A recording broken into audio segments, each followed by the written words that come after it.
Okay, some thoughts.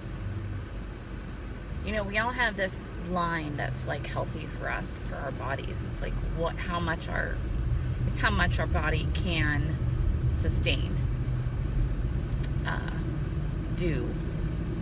And we're so used to pushing past that line.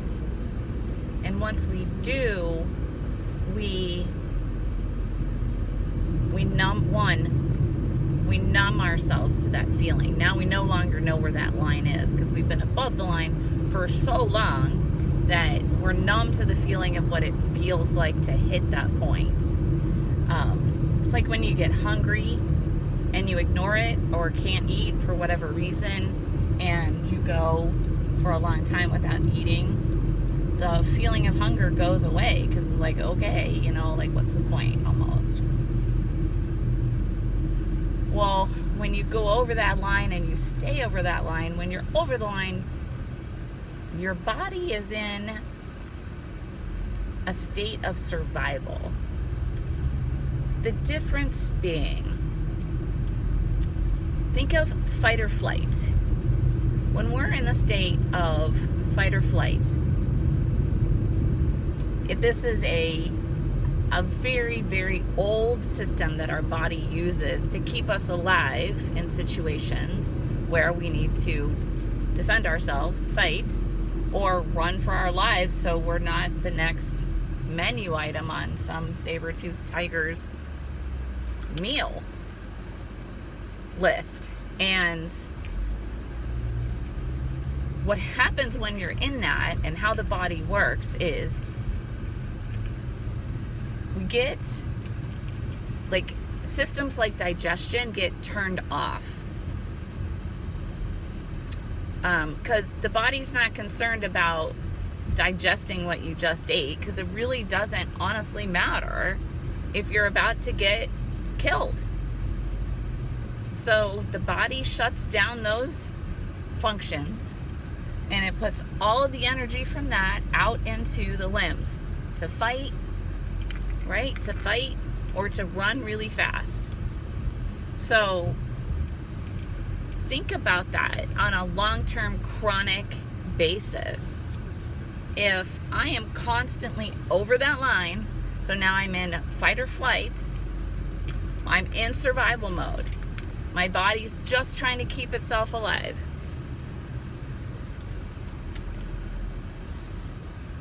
What functions in the body are then not being fed energy? They're not given energy to work properly. I mean, they work, they're still there, but it's, you've got just the minimum amount of energy going into them. Think about the chronic effects of that. When I think about myself, and that's what I was just thinking about myself and my journey, and when I think about all those times when I'm like been told or have told people to slow down. Slow down. You're trying to do too much in one day. Slow down. Take some things off your to-do list. And I know every time I was told that, I'm like, I did. Even if it was me telling myself, I'm like, I need to slow down. I'm like, yeah, I did. Well, if this is your line and you were here and you slowed down to here, you're still over the line. Meaning you're still in that fight or flight survival mode. Your body is not functioning optimally. It's not functioning the way it was supposed to be. We're meant to have long periods of downtime that are relaxing. And then bursts of energy where we work and we gather food, and then we rest. I think of cultures like Mexican cultures where siestas are a thing. And why? Because the middle of the day is like the worst time to be up and doing anything. Because the energy you expend doesn't go very far, because you're already expending so much energy just dealing with how hot it is. And those are things that we have to consider that we don't. Our society does not allow for that.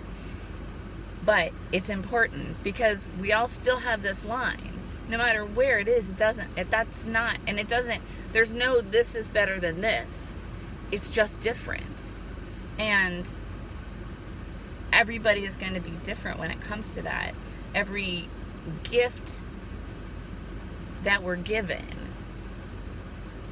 for each of us is going to require different uses of energy. And so it's just going to be different for all of us.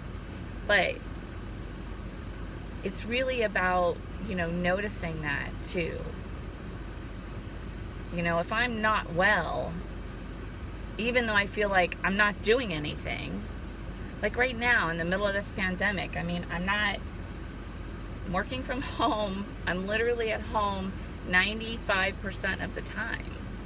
And the rest of it's grocery store shopping, like I was today. Acupuncture as well, which is for me. But my point being, I'm not up and I'm not doing very much. And so when I start to have health issues, I'm like, how can I be having health issues? Like, I'm literally not doing anything. Like, I'm not taxing my body. I am stressed out. It's mental stress, mental, emotional kind of stress though. Again, I don't know if you heard it in my voice, but I kind of was dismissive of that. That's not as major as physical. Absolutely it is. And we don't acknowledge that. And recognizing, okay, even though I've slowed down a lot, I spent so many years way up here over my line. And I've worked really, really, really, really hard over the years to get down. I think I'm still above that line. I think it's pretty close, and I think there are times when I'm under it, because I definitely feel when I hit that.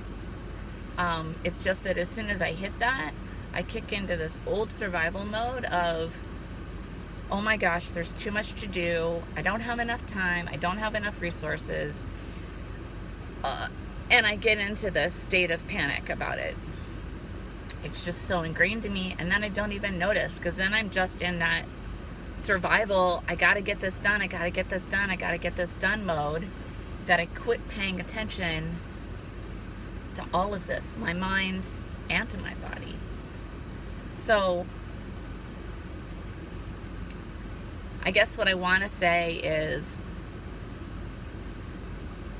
first, have some grace with yourself. Second, bring some mindfulness to your day-to-day everything. What do you do on a daily basis? And pay attention to that. Tune into it. Allow yourself to ask yourself, what do I want right now? And see what the answer is. You may go, okay, I can't run away to Greece right now. But what I could do is slow down, relax a little bit tonight or this afternoon, whenever. And the more you do that, the better you get at noticing where you're at in relationship to that equilibrium that is just right for you, because it's going to be different. And then remember, you are a unique expression of the universe. You are here for a purpose. We all are. And at the end of the day, it's about feeling good. Look around, remind yourself of why, all the reasons you have to feel good right now, in this moment. And start there. It does a lot. It shifts a lot. And once you can bring some gratitude for everything, I mean literally everything you see, then you'll notice it shift.